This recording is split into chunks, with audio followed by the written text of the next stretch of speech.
It is your Classic Metal Show right here on theclassicmetalshow.com. That is Kiss with Black Diamond. Our co-host, Kim, wanted to hear some Black Diamond. And Kim, that kind of leads us into a interesting conversation. Of course, our good friend John Rufo up there in the Northeast, he said that Gene Simmons is an asshole, man. Yeah, he is not Team Gene. Yeah.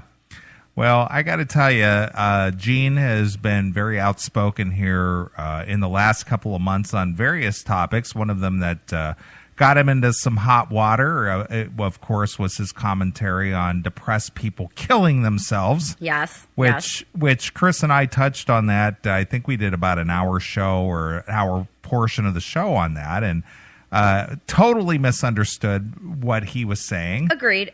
You know, when I went back and actually read it, I think a lot of people, I think it was reported out of context Absolutely. very quickly, and so a lot of people rush to judgment. But if you actually go back and read his statement, I don't know. I don't necessarily disagree with him. Well, what people were saying, not to rehash the entire show, but what people were saying is that Gene Simmons said, if you're depressed, go kill yourself. That's not what he said. No, that's not what he said at all. He said, if you're going to do it, just go do it. Exactly. Don't make a big fanfare about it. Don't make a big production out of it. He said, just, if that's what you're going to do, just go do it. Well, again, something can be said for people that thrive on drama and attention. And believe me, I'm not at all trying to make light of depression. I understand that it's an illness and everything like that. But again, not to go through the whole conversation, but at the end of what he said, take that guy that's standing on the ledge and put a gun to his head, and he's going to immediately say, "Oh my God, don't kill me." Right. So, it's interesting, the motivations behind, what people do sometimes. Right. And the other thing that I really hailed Gene for, he was my hero a few weeks ago, is that he basically said, everybody out there in the media or wherever it is you are, stop apologizing. How many times do you hear every week somebody makes a comment that gives their thoughts on something? In fact, people are getting suspended for it. We went back to, I don't know if you're a fan of Opie and Anthony's show. Yes. Well, Anthony Cumia got fired from Sirius XM for voicing his thoughts via the Twitter. Yes. And it wasn't show related. It had nothing to do with Sirius. It had nothing to do with the show. Yep. But yet he got fired anyway for his speaking out and giving his thoughts or opinion on something, whether you agree with it or not. He got fired. In fact, this whole Ray Rice thing, several sportscasters have gotten suspended for giving their thoughts on this Ray Rice situation. So Gene Simmons was my hero a few weeks ago because he kept, with the stop apologizing. Everybody's apologizing. Oh, I'm sorry. I didn't mean to say, oh, I spoke out of turn. Oh, I'm sorry. They're not really sorry. It's just that their employer or whomever it is. Exactly. Whoever's holding the purse strings came down and said, hey, nuh-uh. Yeah. No, that's not how you feel about that situation. Yeah, exactly. So it goes back to the same thing we were talking about earlier during the Ray Rice discussion, that if you have money, it's a problem. If you don't have money, go ahead and beat up on somebody. Yeah. Because nobody's going to give a shit anyway, because there's no revenue loss there. Yeah. So again, if you have an opinion and you got money behind you, it's a problem. But if you don't have money behind you, i.e. the Classic Metal Show, you can say whatever. We can say whatever the fuck we want. And nobody's going to hold you accountable for your thoughts. Exactly. Well, Gene Simmons, he's got more money than God. Yes, he does. And Kiss as an entity is still successful even to this day. They're out on a tour and doing very well. They were out with Def Leppard, right? Correct. Yeah. Yep. They're out with Def Leppard. They're selling out sheds everywhere they go. Sure.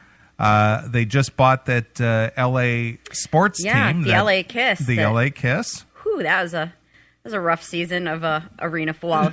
If you're a fan of arena football, sure. I think you maybe need some help anyway. But yeah, their inaugural season didn't go so well. Right.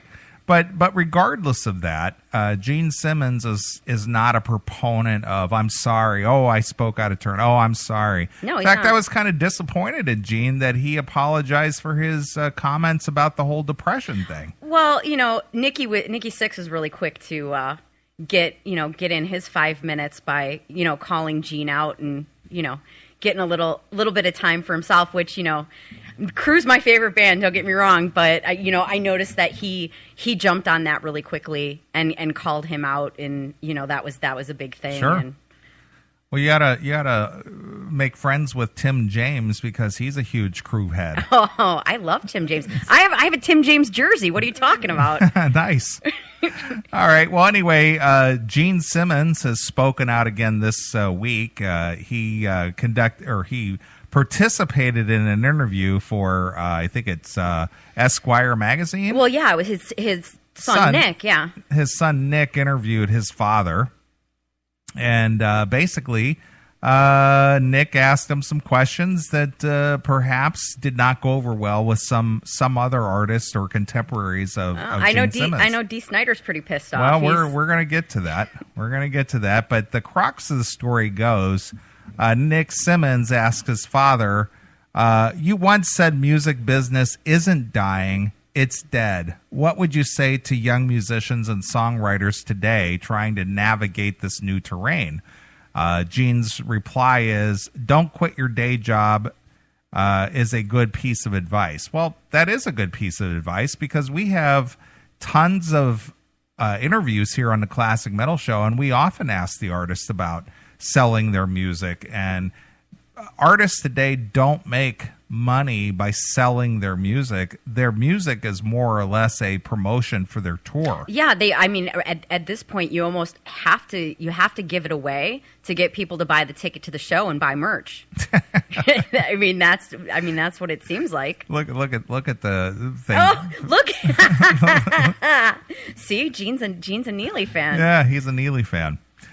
So anyway, he says, don't quit your day job. That's a good piece of advice. When I was coming up, it was not insurmountable mountain. Once you had a record company on your side, they would fund you, which is true. Yeah. They did artist development. Yep. And they would do tour support. Yep. And they would give you advances on your records and Absolutely. so on and so forth. So yeah, back when Gene started out over 40 years ago, that was the case. Mm-hmm. Today, there's no money in that. None. Nope, not at all. Not at all. Well, there's no magic behind the curtain anymore. Right. I mean, all that magical stuff that the record company did, you can do yourself now. So true. And while some people may look at that and think that, I know, I have friends that are in bands and stuff like that. And some people take the opinion that, screw the man, we can do it ourselves and we're self-funded and we don't have to listen to anybody and nobody puts rules on us and we can do whatever we want. We can record whatever we want. But yeah, at the same time, you're never, you're probably never going to achieve that level multi-platinum status. Mm-hmm. Exactly. When was the last time? What was the last rock album that went platinum? Boy, that's a good one. I don't know. Maybe something like... I can't answer it. maybe something from like Godsmack or maybe Disturbed or something like that. Or a band that they put in the rock, in the Sure. rock category, like the famous, Right. Jethro Tull won the medal. Right. What was that? The 88 MTV Awards or whatever. Yeah, Jethro Tull. way back then. Yeah. Way back in the Grammy Awards, I believe. Yeah, that's right. It was the Grammy Awards. Jethro Tull. With their heavy metal flute. Right. Exactly. Let's see here. He says there was an entire industry to help the next Beatles, the Stones, Prince, Hendrix to prop them up and support them every step of the way. There are still record companies, and it does apply to pop and rap and country to an extent. But for performers who are also songwriters, through creators for rock music, for soul, for blues, it's finally dead. Yeah. Well, he's not saying, and this is where it's being misconstrued again. He's not saying rock music is dead. No, he's not saying at all. the industry to promote rock is dead. Exactly. That's what he's saying. He's not saying he's not saying there aren't bands out there making music and there aren't bands still playing clubs or, getting on support packages and stuff. But for the most part, there isn't a money machine behind promoting the next big rock act. No, not at all. And actually, as a fan, I mean, you take your knowledge and you take Chris's knowledge, but me as just the average, Joe Schmo on the street, I really don't know much about new bands. I really don't know who's out there unless I want to spend 7 hours going through YouTube, right, looking for videos. I don't know who's out there. I know when, and this kind of goes back to, what was magic for me. And I actually feel bad for kids today. Like, I remember being so excited that, a new album was coming out and I was going to go to the record store and I was going to buy that album. And right. I loved the, the artwork, and it was especially cool. Like if the album sleeve had the lyrics in it, Sure. and that was all that, to me, that was part of the magic of being a fan. And then, finding out that they were coming around on tour, and the only way that you could get their T-shirt was if you went to the show, and, you definitely wore that shirt to school the next day to be like, yeah, I was at the concert. And right. it seems like a lot of that magic is just gone. Well, I'm gonna key in on a couple of words that you used a couple of times here.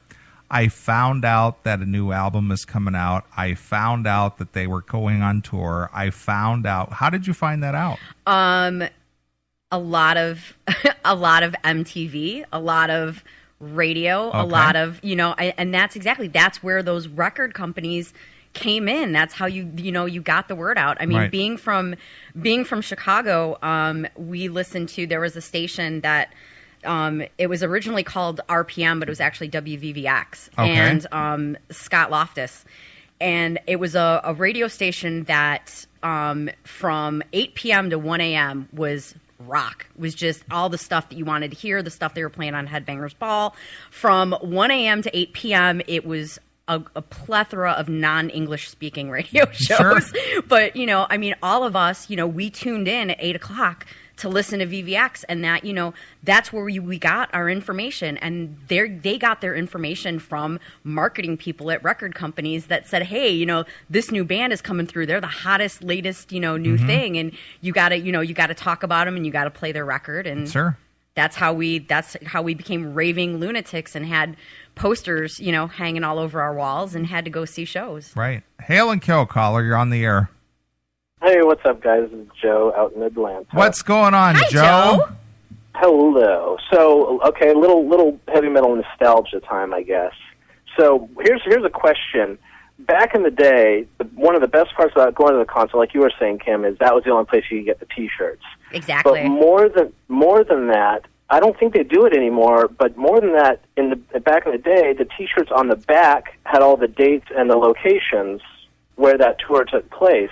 And I don't know your guys' experience, but now all the concerts that I've gone to, all the T-shirts at the venues are all just generic.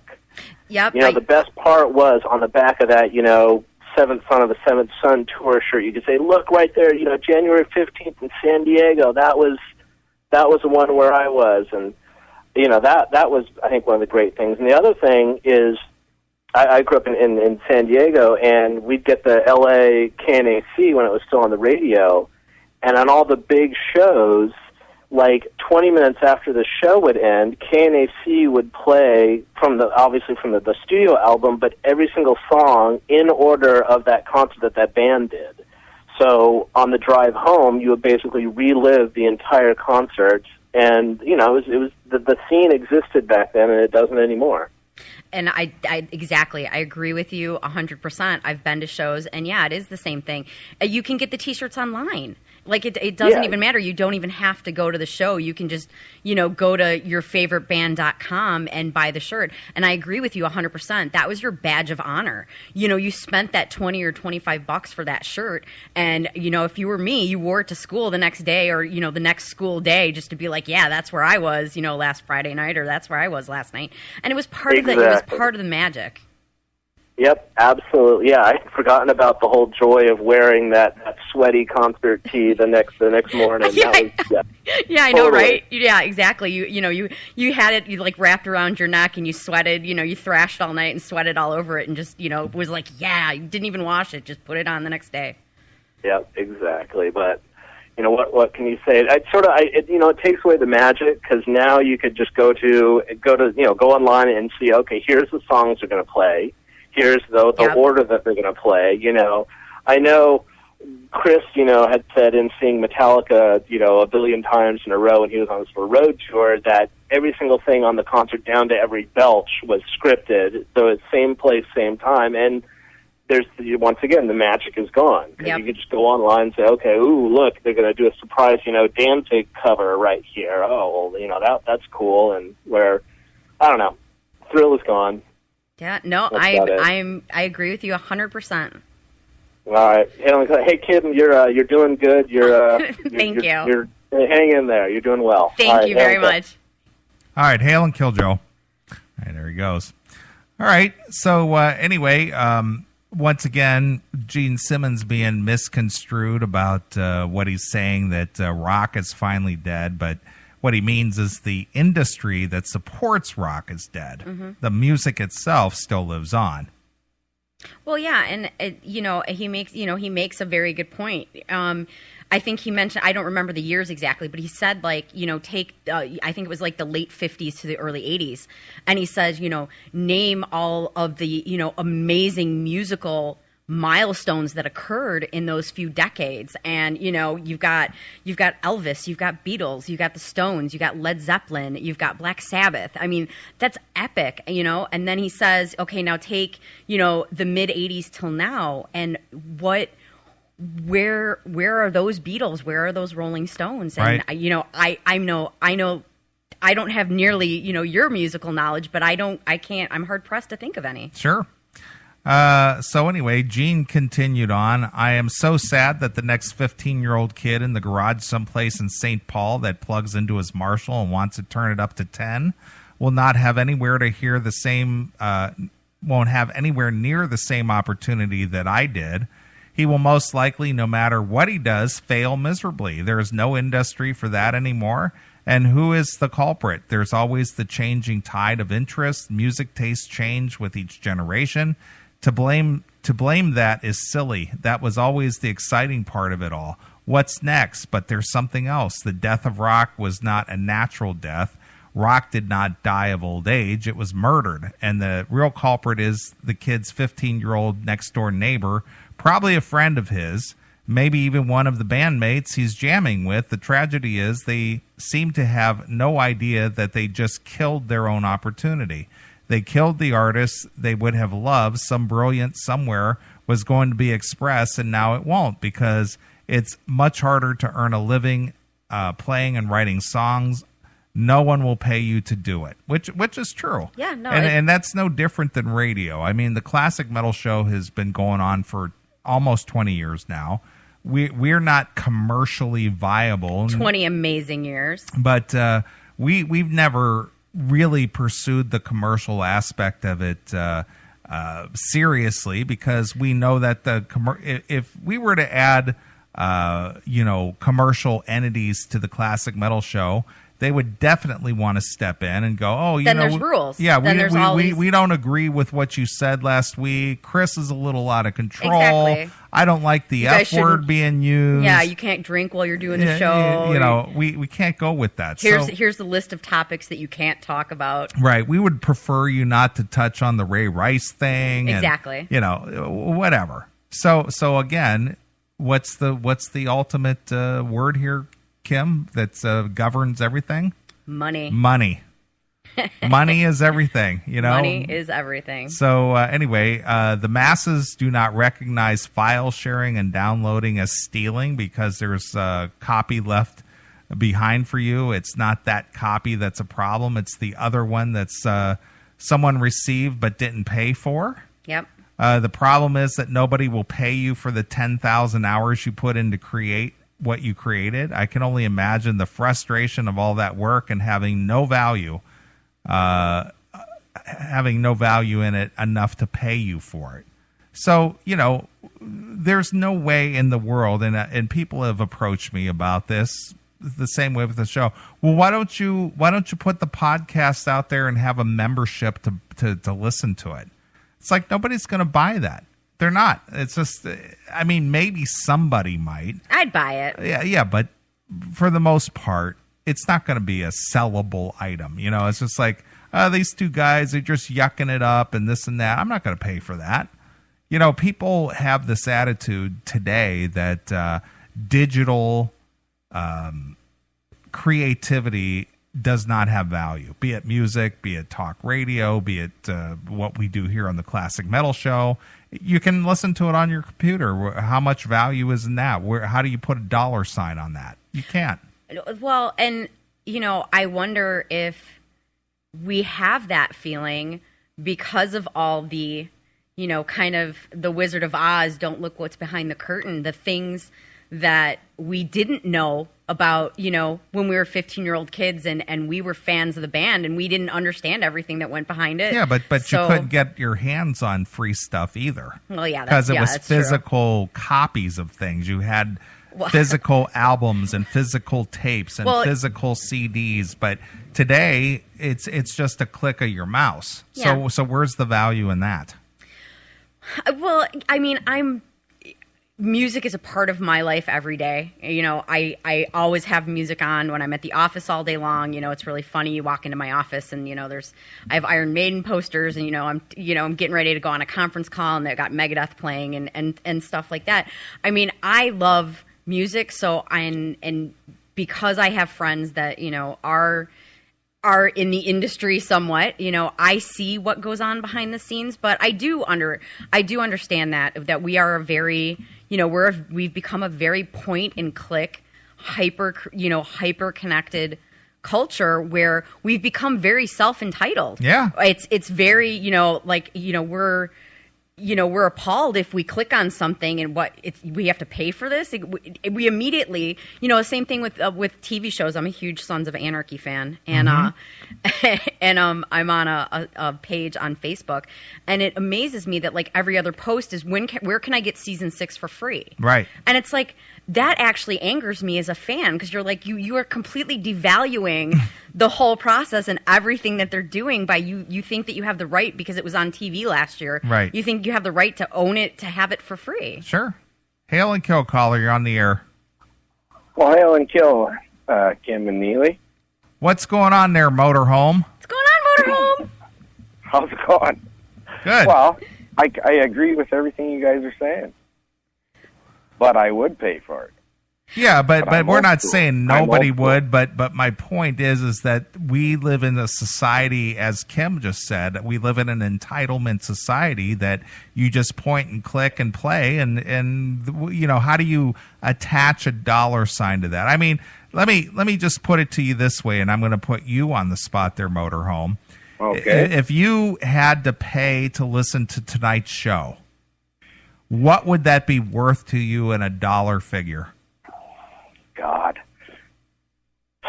What would you be willing to pay? Say, I want to listen to that 6 hours of that classic metal show. What are you willing to dole out and listen to it? I'm probably going to be on the high end because I really value the show. Well, don't be flattering about it. Just be honest. What is a digital download of this show worth to you? What's it worth? Well, not a digital download, but the live show. All right. The downloads I want for free, but the live I would pay $20 a week. $20 a week. There we go. So you would pay $80 a month for this show. Absolutely. Holy of course, shit! Tom and I would split it. Of course. Oh, okay. So you would file share then. Absolutely. Well, we'd be listening to it together, right? Sure. You know, sure. And I'm also wearing Tom's Metallica shirt. Well, there you go. We're telling. We share. But you know what? He actually brings up a really good point in that he says he'd pay for the live show. Right. Again, there's that element of, you know, being a part of it that I think is really important. And I don't know, for me growing up, like I said, that's me going into the record store and picking up that album and physically holding it and reading the lyrics. It's the same thing that you and Chris do every week because, I mean, I'm sitting here on the couch. I'm on the show. Like that, you know, it doesn't get much more interactive than that. Right. And I think that's, you know, it's part of the experience that makes it cool. It's sort of an event. It's a every Saturday night event. Exactly. That people take part in. Is that right, Absolutely. Motorhome? Yeah. Well, we like Tom and I literally usually make a big supper Saturday night, and we're pumped all day, and Yep. it's definitely a big deal for us. And as a matter of fact, Neeley, you've invented a catchphrase at the shop, because I play the Boys the Good segment. And people are running around all the time saying, yeah, I'm self-defecating, but... That's awesome. Yep. Yeah, and Sharon Tate also, or not Sharon, Susan Tate also got one. That embroidering bit. Right. The boys just love it. Sure.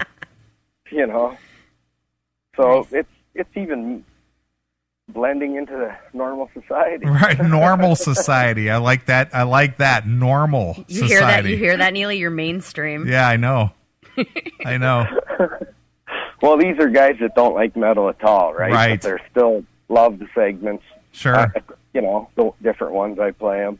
Right. Guest Nice. Tate's always a hit, and so is Tom. Right. Tom's a big Yep. hit. I enjoy Tom quite a bit. And most of the fellas know Tom, so it's a real treat, right? Right. Absolutely. Both of you minor celebrities in your own town there. Yes. See, and that's just it. You shooting become part, part of isn't the you become part of the experience. Right. You become celebrities. Well, it's crazy. We were at that wedding last weekend, and everybody there was calling me Motorhome. No, look at you. See that? You don't even know why, but I mean, it gets around, and all of a sudden you're freaking Motorhome. Right. Exactly. All But right. hey, All right. I just phoned to make a request for the next break there. If you don't Okay. mind. Absolutely. I'd like to hear "Suicide Solution" by Ozzy Osbourne. All right. Indiana. Nice. I think we can do that. Awesome. All Hail right. and kill. All right, Motorhome. Hail and kill Hand motorhome. Awesome. All right. See, now I got to get a motorhome jersey. There you go. All right. Well, anyway, Gene continues on. Here's a frightening thought, and this goes back to what you were mentioning earlier, Kim, is that from 1958 to 1983, name 100 musical anythings that are iconic that seems to last beyond their time. They mentioned the Beatles, the Rolling Stones, Elvis, Michael Jackson, Jimi Hendrix, the numerous Motown artists, Madonna, U2, Prince, Pink Floyd. The list goes on and on. All unanimously considered classics, timeless, revolutionary. What I find funny is that Kiss didn't make the list. Yeah, right. Of all the places to insert Kiss, he refrained. Right. So now from 1984 until today, name just some. Just give me a few artists that even after their passing are or will be inescapable, artists on the same level as the ones I just mentioned. Even if you don't like them, they will be impossible to avoid or deny even after they've stopped making music and maybe passed on. In fact, they become bigger when they stop. Name artists that even compare to the ones I just named, and Nick answers Nirvana. Okay. And Gene replies with Nirvana. That's about it. They are the notable exception. Keep thinking. It's harder, isn't it, to name an artist with as much confidence? Well, not only that, but, being that you live here in Chicago, Kim, about almost 2 years ago, Sinclair Media basically cut loose all of their live disc jockeys on most of their stations. Yeah, it went to just pre-recorded. Just everybody was gone. Right. And one of the biggest rock stations in Chicago is WLUP, The Loop. Yep. And basically, it's a very fitting name for the station, The Loop, because they basically play their song tracks on a loop. Yeah, I think at any given time they're only allowed to play 17 songs at a time. Right. And they hit shuffle. They have that playlist of 17 songs. Sure. And they hit shuffle. So again they've completely taken the value out of the live entertainment, the Right. live DJs. Right. So basically, all these iconic bands, as you named, earlier with like Led Zeppelin, Van Halen, Pink Floyd, Lynyrd Skynyrd. A newer band will not make the rotation in a WLUP. No. in the third largest market in the nation. Nope. WLUP, largest rock station. You're not going to hear, new music from a new band. They're just going to play the classic rock hits. Well, and even from the iconic bands that they play, they still play, like, I swear to God, if I hear Tom Sawyer one more time. Right. You look at the entire Rush catalog, and they play 3 songs. Right. And it's just, it's sad. It is. I agree. So, people are more diverse in their music listening now, with the invent of Pandora and Slacker and Spotify. Sure. People can make up their own playlist. And I do it too. I rock Pandora when I'm at the gym every day. Sure. And, Chris and I were given a 1-year subscription to Spotify a couple of weeks ago. Mm-hmm. And, I love it. And you can make your own playlist and you can arrange your own songs. And there's no need for commercial radio, which is, I think one of the biggest successes of the Classic Metal Show is that we'll just give you the straight scoop. And we're not commercial, Nope. And we don't have any money behind us, and we don't do any, we don't have any promotional machine behind us and advertising and this and that. But yeah, we've built a fairly good size fan base from all over the world. Because you're awesome.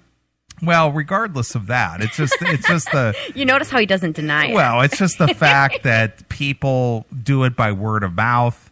Yeah. People download our podcast.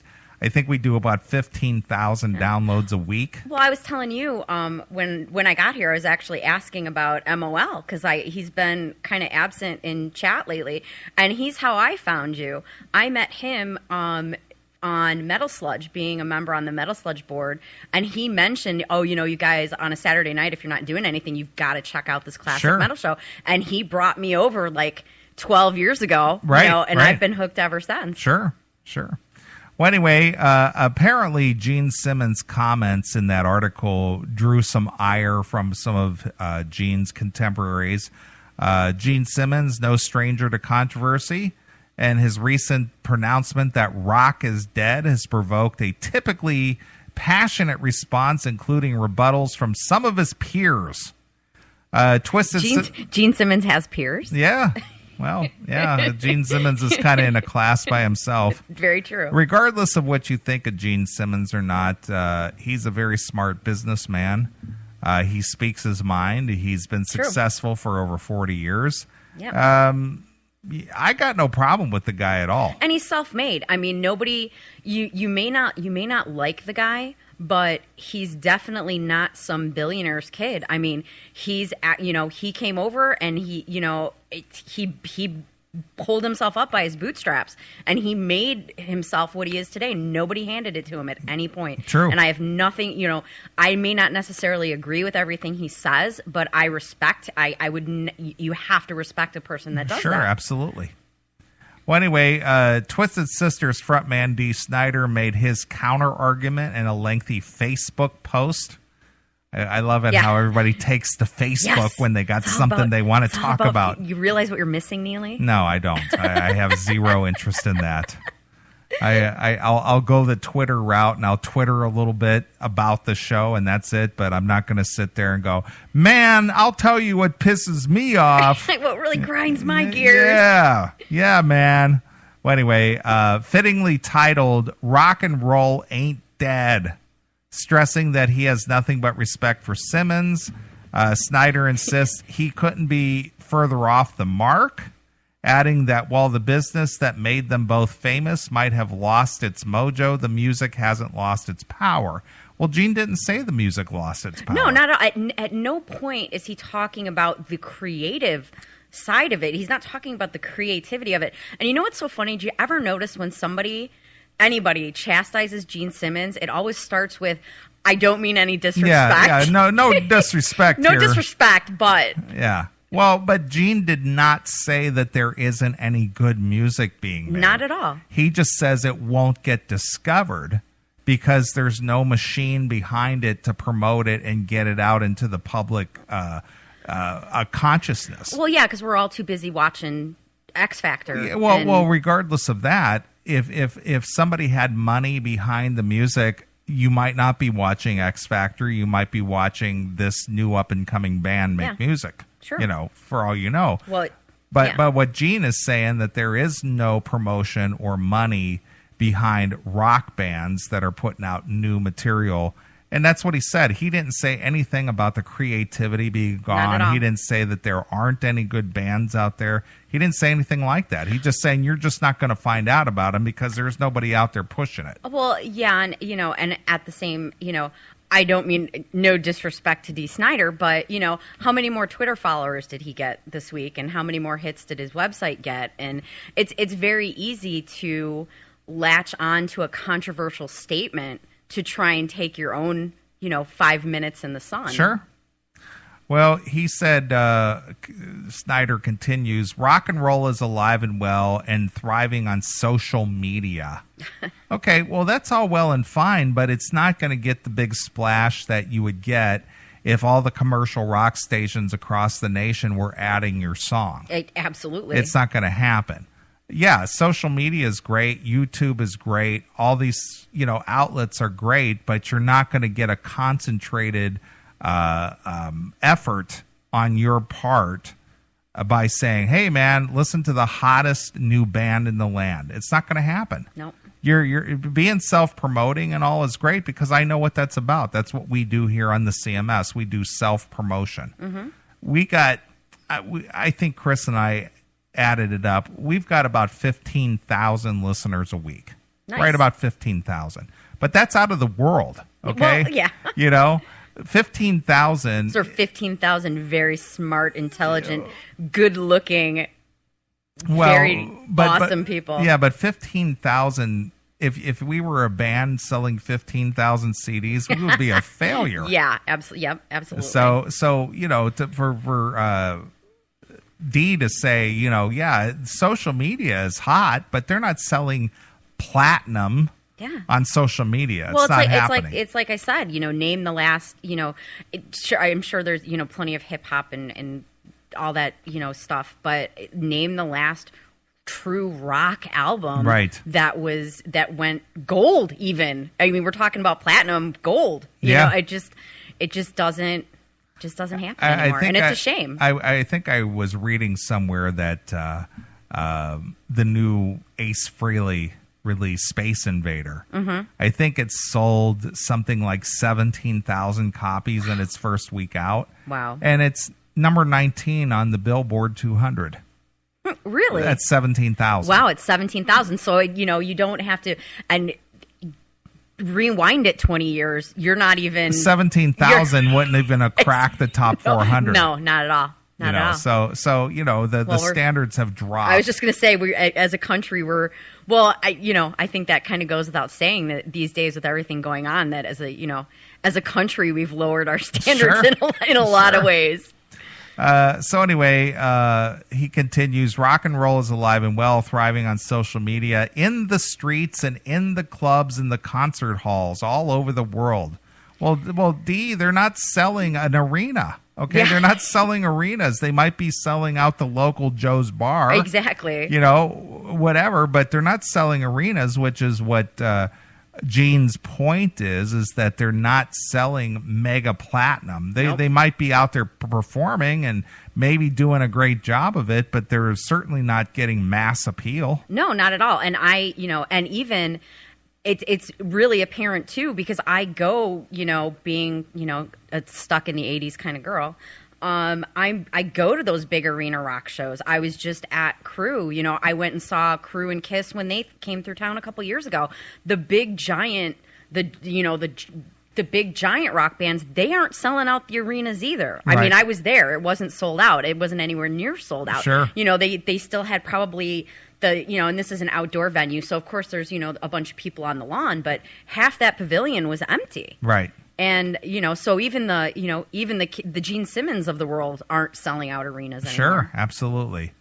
D. Snyder continues, the bands playing are more genuine and heartfelt than ever because they are in it for one reason, the love of rock and roll. Well, yeah, I'm in it. I'm in the radio business for the heartfelt reason because I don't get any financial remuneration, but I come here every week. I mean, you look at this place, Kim. I mean, you know, I got all the equipment here. I spent all this money. I spend the money every month to have the internet connection and to pay the royalty fees and to have the servers and to have the music and the computer equipment. Exactly. And and you guys don't even understand. It's an amazing setup. And sometimes, that was actually something that was going through my head as I was sitting here taking it all in. And I was like, nobody's paying you to do this. No, not at all. And, you know, one thing in the last thing that you read about Dee's statement about saying that, you know, the bands that you see now in the clubs and, you know, in the venues are doing it for the passion and they're not doing it for the money. Well, because they're not making any money. Yeah. I mean, Dee needs to remember when he was coming up and trying to become, you know, world famous, when he was playing bars and clubs, it was for the passion too, because he was living out of a goddamn van down by the river. Right. So, you know, I mean, it's weird, you know, for him to say that. It's kind of a very disconnected comment because, if you're not getting paid, of course you're doing it for the passion. What else? So are you doing it for? You're either leeching off of somebody still living in mom and dad's basement, or you got a day job and you only get to gig when you can. Exactly. So the chances of you signing a record deal with a record label, that's what Gene is saying. That's not going to happen. Yeah. There's no artist development anymore. Nope. None. And so you know, I appreciate what Dee has to say here, but he's taken what Gene said totally out of context. Again, yet again. And, you know, whether it's because he saw it as an opportunity to, you know, get 5 minutes for himself, or maybe, you know, he was just really had a passionate reaction. But again, I feel that he took what Gene said out of context, and I really think Gene is pretty spot on with what he said. I mean, love him or hate him, he's not lying. Yeah. Well, anyway, challenging anyone who thinks rock is dead to catch a show from any one of the countless great young bands currently on the road, Snyder went on to refute Simmons' contention that the genre was murdered by file sharing. Well, he didn't say the genre was murdered. He's just saying the business was murdered, not the genre. Sure. Let's see here. Instead, laying the blame on the feet of the greedy label executives who overcharge for inferior product. Well, there's some truth to that as well. Yeah. But file sharing definitely killed the business because absolutely it killed the manufacturing and the delivery and how it comes to us. Yeah, absolutely. Sure.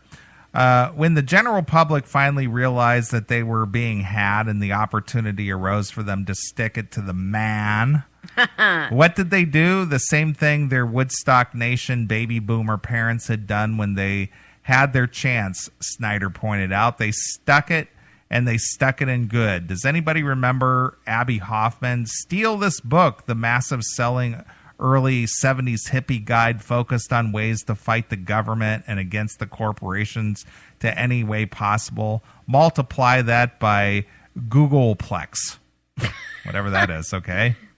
That's too much math for me. And furthermore, Snyder points out that even at the peak of the industry's power, a musician's life wasn't exactly easy. Is it hard to make it rock and roll? You bet. Always was. Always will be, he shrugged. Will rockers make as much money as they did back in the day? Probably not. So, see, he just agreed with Gene. Yeah, exactly. Well, exactly. He's actually starting to make Gene's point for him. Exactly.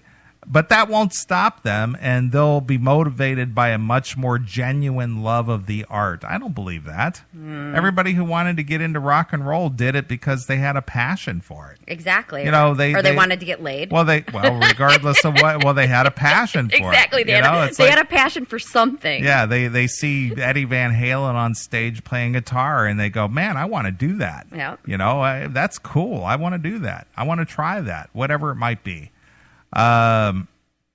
Let's see here.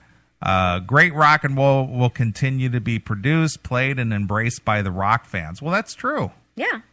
The Foo Fighters soon hope to put Snyder's argument to the test with their upcoming 8th LP, Sonic Highways, and they reminded fans that they're doing their part to keep rock alive.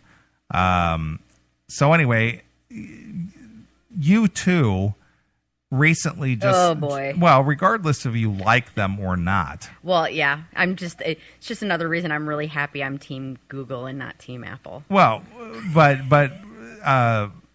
U2 just released their new record for free. Yeah. Through iTunes. They Yeah. just gave it away. Yeah, and I actually, like I said, I'm not an iPhone user. I'm Team Google, but that was, another thing that I've actually seen, that there's actually been some backlash to that, because people have been like, how dare you just put this on my phone? And some people have actually taken it as an invasion of privacy. Well, there is some truth to that, because you did not choose Yeah. to take that U2 freebie. They just Exactly. made you take it. You take this, goddammit. Exactly. You're taking up space, in my cloud or on my card or whatever. The only thing I've heard about it or read about it was actually negative, that people were not happy to all of a sudden look in their iTunes and have this U2 album that they didn't ask for. Yeah, it just and the thing is, at least from what I read, because I haven't experienced this, I don't do the iTunes thing so much as I do the Spotify. Yeah. But they to remove the song from your iTunes is like impossible too. It's like a virus. Yeah, almost. you probably have to download an app that costs $5. Yeah. To get rid of it. I mean, it's almost like I almost consider it. It's almost like ransomware. It's almost like a virus where you click something that you shouldn't click, and you download a virus to your PC, and it locks everything up. And in order for you to unlock it, you've got to pay some dude in Russia $20. Sure. And you can get your stuff back. So I wouldn't be surprised if not only it's challenging, but Apple will offer some kind of app, for $1.99 that, you can go ahead and get rid of it if you want to. Sure.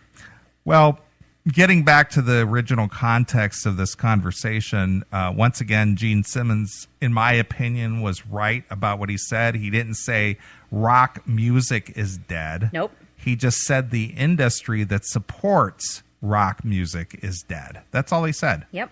And to take that out of context, say, well, there's bands out there playing bars and they're still out there making music. He's just saying, yeah, but you're not going to get discovered. Yeah.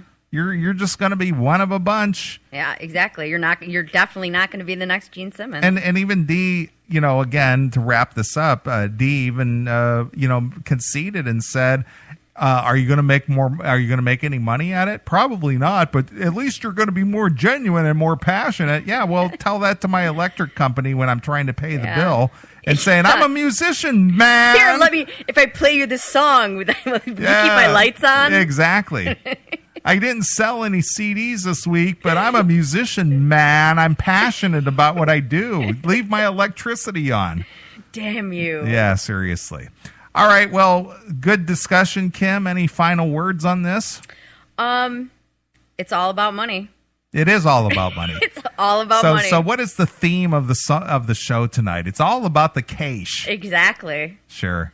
All right, well, I'm going to do a double shot of some Ozzy since our good friend the Motorhome wanted to hear Suicide Solution, but I thought closing out this segment rather, would be another Ozzy tune coming from the Diary of a Madman. Nice. And I think You Can't Kill Rock and Roll would be very very appropriate to take us out of this segment. Nice. All right, well, here it is. This is Ozzy Osbourne with You Can't Kill Rock and Roll exclusively here on your Classic Metal Show.